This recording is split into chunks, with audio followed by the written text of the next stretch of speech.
welcome back to Studio U. Today we're going to look at a case study by Sonya, and it's a case study on chronic constipation. So here at Studio U we treat a lot of gut health, and constipation is one of Sonya's favourite things to treat.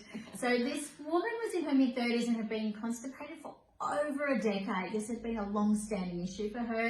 She'd seen gastroenterologists and the usual in as far as has been told, you have chronic constipation, you need to take a laxative every day in order for you to have a bowel motion. Well, she wasn't settling for that. She was like, I want to look deeper and I want to know what's going on in my body and how to fix it. So Sonya, what did you actually do? How did you investigate this patient's case? So we always do lifestyle and dietary changes in the sense that we're looking at, water intake and fiber intake, because these things can not change over a decade. People tend to not eat enough fiber or tend to not drink enough water.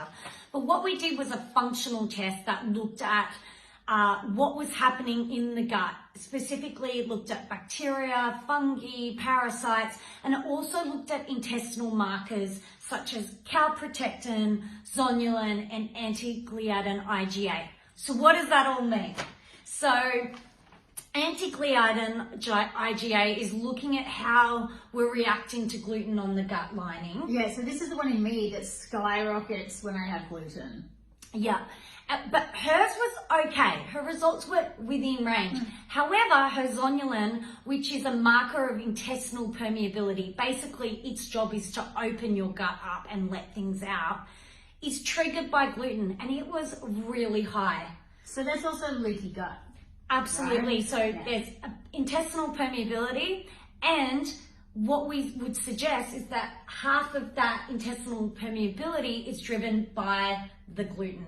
So thinking about reducing that at least for 6 weeks and see if that's going to help with bringing that inflammation picture down, because what happens with the inflammation is that it damages that mucous membrane and it slows the bowel transit time.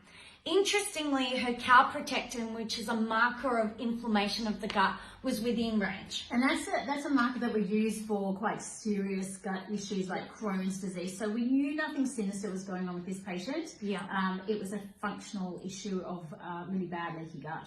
Yeah, so what we're doing is we're now focusing on healing the gut, getting the bowels to move regularly, and supporting this girl to feel better, because you want to go to the toilet and go to the toilet so that you feel evacuated. Yeah, you don't want to be reabsorbing your toxins. No. So if you need any support, if you want to dig a bit further into your constipation problem, I do not do the stool test, we can help support you with that. Thanks.